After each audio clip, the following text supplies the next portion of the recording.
It may seem like Apple is behind the competition a lot of the time. The company appeared to be slow to developments like widgets, bezel-less displays with camera notches, and screens with high refresh rates. And with the iPhone 16 Pro, it appears to once again be late to the party, bringing generative AI features and a real button for the camera to its 2024 flagship. But if you will allow me to play therapist for a moment, I think it's not that Apple is slow, I think Apple is cautious, perhaps overly so. Caution on its own isn't a bad trait, in fact, it could be considered thoughtful rather than rushed to the cutting edge with its peers. Apple delivers, usually finding a slightly different approach that is often an improvement on what's out there. Just look at the Vision Pro headset or Apple Silicon, or even the iPod, the iPad, and the AirPods, which were far from the first of their kind when they launched. Even if you are not a glutton for buttons, there are still some camera updates that might intrigue you. This year's flagships sport what Apple calls a 48 megapixel fusion camera, which has a faster quad pixel sensor. This enables what the company describes as zero shutter lag, which is wording it has used repeatedly over the years.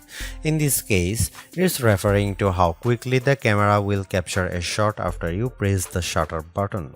I will admit I was initially confused by this update, in part because it requires relearning some behaviors I had adopted to mitigate the shortfalls of older cameras.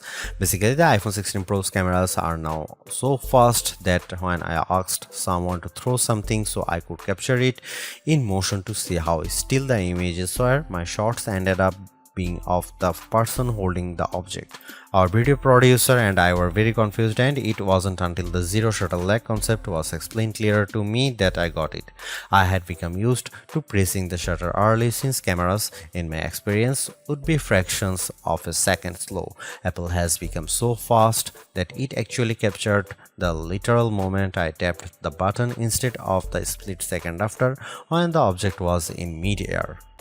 Depending on your mood, the new photographic styles can be fun or serious. Apple's tweaked the built-in camera filters to not only offer more options but give you greater control.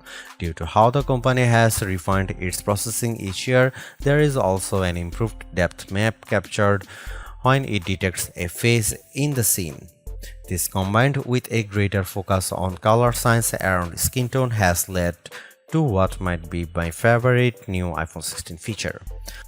Whether I shot them in portrait mode or not, photos of people what I took using the iPhone 16 Pro were a dream to edit. Simply switching between the standard, natural, luminous, quiet, or ethereal styles already resulted in improvements to be colors and shadows, but I could also tap on each thumbnail to access the new editing touchpad and drag a dot around. This let me more precisely tweak the hues and contrast levels, and an additional slider below let me adjust how warm the image was.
Apple's caution is sometimes warranted, especially at a time when mistrust of AI-generated content runs rampant.